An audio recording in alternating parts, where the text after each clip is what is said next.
కాపురం చేసే వాడికి కాదన్నా కష్టాలు వస్తాయి అన్నది ఎంత నిజం, జాబ్ చేసే వాళ్ళకి సంపాదనతో పాటు స్ట్రెస్ వస్తుంది అన్నది కూడా అంతే నిజం అనుకుంటూ నా తల్లో ఉన్న చిక్కుకి ఒక క్లిప్ పెట్టి ఆఫీస్ కి స్టార్ట్. అలా క్యాబ్ కి కూర్చోగానే 5 నిమిషాల్లో ఆఫీస్ కి రీచ్ కూడా. అలా ఆఫీస్ లో అడుగు పెట్టగానే ఎక్కడ లేని ఆకలి తన్నుకుంటూ వస్తుంది. సో ఇంకా వెంటనే క్యాంటీన్ లో ప్రత్యక్షమై ఫ్రూట్ బౌల్ ఆర్డర్ చేశాను. ఫ్రూట్స్ లో చాలా టైప్స్ ఉంటాయి కానీ నాకైతే పైనాపిల్ అండ్ వాటర్ మిలన్ కొంచెం ఇష్టం. సో కూర్చొని ఆ ఫ్రూట్ బౌల్ మొత్తాన్ని గట్టిగా ఒక పట్టు పట్టించేసాను. వర్క్ లాగిన్ చేసిన తర్వాత మళ్ళీ ఆకలేసింది. సో ముందుగా ఒక లేస్ ప్యాకెట్ తీసుకున్నాను. నేను లేస్ చింపే విధానాన్ని చూసి నన్ను జడ్జ్ చేయకండి.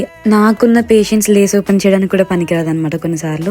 ఇంకా ఆ లేస్ ప్యాకెట్ ని కూడా కడుపులో వేసి డిన్నర్ లోకి తెచ్చుకున్న బెండకాయ ఫ్రై ని కూడా గట్టిగా కుమ్మేశాను. మిడ్ నైట్ మళ్ళీ ఆకలేసింది. సో ఒక వెజ్ పఫ్ తీసుకుని దాన్ని కూడా కడుపులో వేసేసాను. ఇంకా వర్క్ మొత్తం కంప్లీట్ చేసుకుని ఇంటికి వెళ్ళేటప్పుడు నా బుజ్జికి మళ్ళీ ఆకలేసింది. బయట వెదర్ ఏమో చల్లగా ఉంది, ఓ పక్కన వర్షం పడుతుంది. తినడానికి ఇంకేం రీజన్ కావాలి అనుకుంటూ ఒక వేడి కారం దోశని పట్టు పట్టించాను. నాకు కొంచెం జలుబు చేసింది అని పక్కనే నా అపోలో ఫార్మర్స్ కి వెళ్ళి ఒక టాబ్లెట్ తీసుకుని దాన్ని కూడా కడుపులో వేసాను.